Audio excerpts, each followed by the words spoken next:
Mechanism of enzyme reaction. Enzyme अभिक्रिया की क्रियाविधि। एंजाइम किस तरीके से अभिक्रिया करता है आज हम ये देखेंगे। एंजाइम है ये सबस्ट्रेट से जुड़ करके एंजाइम सबस्ट्रेट कॉम्प्लेक्स बनाता है और ये ईएस कॉम्प्लेक्स है ये प्रोडक्ट और एंजाइम में बदल जाता है। इस तरीके से एंजाइम है सबस्ट्रेट को किस में बदल देता है, प्रोडक्ट उत्पाद में बदल देता है और स्वयं एंजाइम उसी अवस्था के अंदर रह जाता है। इसके लिए एंजाइम के ऊपर कुछ एक्टिव साइट पाए जाते हैं, सक्रिय स्थल पाए जाते हैं और इन सक्रिय स्थल के साथ सबस्ट्रेट आसानी से इन सक्रिय स्थलों पर फिट हो जाते हैं और एंजाइम सबस्ट्रेट कॉम्प्लेक्स का निर्माण करते हैं। एंजाइम सबस्ट्रेट बंधन की प्रक्रिया को समझने के लिए दो प्रकार के मॉडल दिए गए हैं। इन मॉडल को हम देख लेते हैं। फर्स्ट है फिशर्स लॉक एंड की मॉडल, फिशर का ताला कुंजी मॉडल। जैसा कि इसमें नाम है ताला कुंजी मॉडल, जिस तरीके से हम जानते हैं कि प्रत्येक ताले के लिए एक विशिष्ट प्रकार की चाबी होती है, उसके द्वारा ही उसको खोला जा सकता है, या एक विशिष्ट चाबी ही या की एक लॉक के लगती है। उसी तरीके से प्रत्येक अभिक्रिया के लिए एक विशिष्ट एंजाइम होता है। यहाँ हम कह सकते हैं कि एंजाइम एक ताले की तरह होता है, लॉक की तरह होता है, जिसमें कोई विशिष्ट सबस्ट्रेट, जिसे हम चाबी बोल सकते हैं, विशिष्ट सबस्ट्रेट चाबी के रूप में फिट हो जाता है। यहाँ डायग्राम में हम देख सकते हैं कि ये एक एंजाइम है और इस एंजाइम में जो एक्टिव साइट हैं वो क्या हैं, स्थिर हैं और इन एक्टिव साइट्स पे सबस्ट्रेट आके फिट होता है और इस तरीके से एंजाइम सबस्ट्रेट कॉम्प्लेक्स का निर्माण करता है, जो कि बाद में एंजाइम प्रोडक्ट कॉम्प्लेक्स में बदल जाता है। और लास्ट में हम देखेंगे कि जो सबस्ट्रेट था वो किस में बदल जाता है, प्रोडक्ट में बदल जाता है और एंजाइम हमें उसी फॉर्म में वापस से प्राप्त हो जाता है। नेक्स्ट मॉडल है इंड्यूस्ड फिट मॉडल। यह मॉडल कोस्टलैंड द्वारा दिया गया और इस मॉडल में और जो लॉक की मॉडल है इसके अंदर एक मुख्य अंतर ये है कि इसके अंदर जो सक्रिय स्थल जो हम देख रहे हैं, जो एक्टिव साइट देख रहे हैं, वो दृढ़ नहीं होती, स्थिर नहीं होती और अधिकांश एंजाइम सबस्ट्रेट की संरचना के अनुसार अपने विन्यास में परिवर्तन कर लेते हैं ताकि इसके अंदर सबस्ट्रेट आसानी से जुड़ सके। सबस्ट्रेट एंजाइम के सक्रिय स्थल पर हाइड्रोजन या वैन डर वाल बल द्वारा जुड़ते हैं और ये बल कैसे होते हैं, कम दूरी के होते हैं।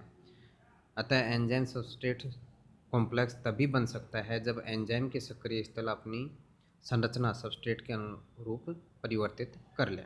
तो इस तरीके से हम देखेंगे कि ये क्या है, एक दृढ़ एक्टिव साइट नहीं है, ये क्या हो सकती है, सबस्ट्रेट के अनुसार बदल सकती है। जैसे ही सबस्ट्रेट आएगा उसके अनुसार ये बदल जाएगी और सबस्ट्रेट और एंजाइम क्या हो जाएंगे, आपस में जुड़ के एंजाइम सबस्ट्रेट कॉम्प्लेक्स बना लेंगे।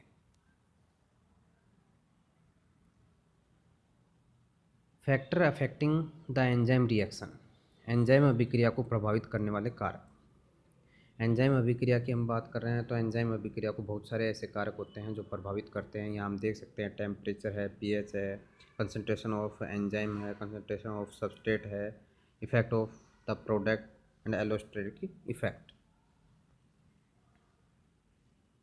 सबसे पहले हम देखेंगे टेम्परेचर की बात करेंगे, तापमान।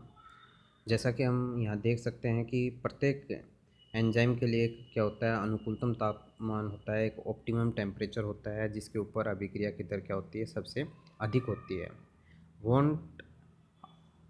वांट ऑफ जो रूल है उसके अकॉर्डिंग 10 डिग्री तापमान बढ़ने पर अभिक्रिया की दर दोगुनी हो जाती है, लेकिन यह अभिक्रिया की दर दोगुनी अनुकूलतम तापमान तक ही होती है। जैसे जैसे हम तापमान बढ़ाएंगे अभिक्रिया की दर बढ़ती जाएगी, या यूँ कहें कि 10 डिग्री तापमान ऑप्टिमम तापमान तक 10 डिग्री तापमान बढ़ाएंगे, उसी के दौरान 10 डिग्री तापमान बढ़ने के साथ ही अभिक्रिया की दर क्या हो जाती है, डबल हो जाती है। साधारणतः एंजाइम 10 से लेकर के 50 डिग्री के मध्य सक्रिय होते हैं और अधिकतर एंजाइम हैं ये 40 डिग्री के तापमान पर उच्चतम रूप से अभिक्रियाशील होते हैं। लेकिन बहुत कम तापमान और बहुत अधिक तापमान पर एंजाइम क्या हो जाते हैं, निष्क्रिय हो जाते हैं, क्योंकि इसमें प्रोटीन का क्या हो जाता है, विकृतीकरण हो जाता है, जिससे कि अभिक्रिया की दर घट जाती है। नेक्स्ट फैक्टर है पीएच। जैसा कि हम यहाँ देख सकते हैं कि प्रत्येक एंजाइम के लिए या अभिक्रिया के लिए पीएच भी एक ऑप्टिमम होती है, अनुकूलतम पीएच होती है, और उसी पीएच पर वो अधिकतम रूप से सक्रिय रहता है।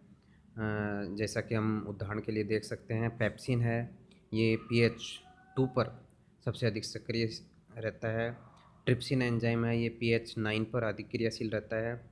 और इसी प्रकार कार्बोक्सी पेप्टाइडेज है, ये पीएच 8 पर सबसे अधिक सक्रिय होता है। नेक्स्ट है कंसंट्रेशन ऑफ एंजाइम, एंजाइम की सांद्रता।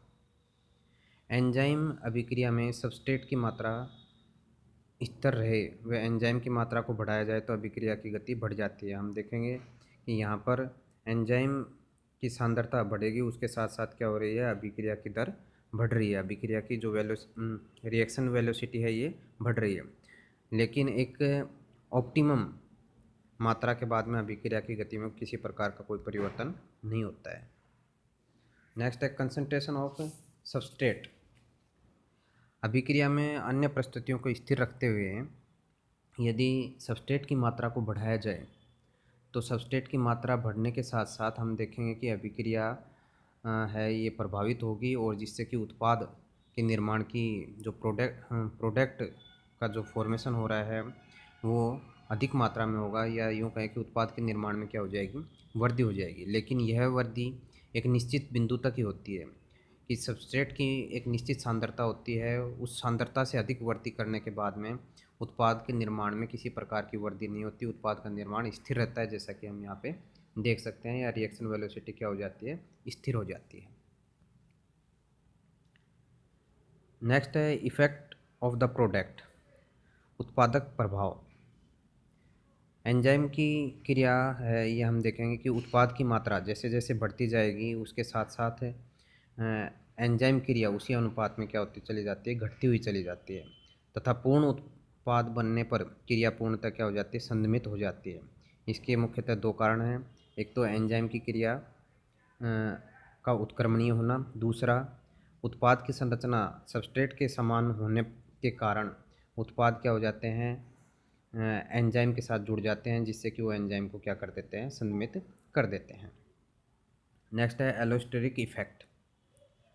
एंजाइम पे हम देखेंगे कि एक्टिव साइट के साथ साथ में एलोस्टेरिक जो साइट है वो भी पाई जाती है, जिसमें सबस्ट्रेट के अतिरिक्त कोई अन्य पदार्थ जुड़ता है जो कि एंजाइम को क्या कर देता है, संदमित कर देता है, जिससे कि एंजाइम सक्रिय नहीं रह पाता, या हम कह सकते हैं कि इस स्थल के ऊपर या तो क्या होता है, उत्पाद जो कि सबस्ट्रेट के समरूप होता है वो जुड़ जाता है, जिससे कि एंजाइम की क्रिया क्या हो जाती है, कम हो जाती है, या कोई दूसरा इनहिबिटर संदमक है वो उस स्थान पर आके जुड़ जाता है, और जो कि एंजाइम की संरचना को ही, जो मोलिकुलर जो स्ट्रक्चर है उसी को ही परिवर्तित कर देता है, जिससे कि एंजाइम क्रिया नहीं कर पाता है।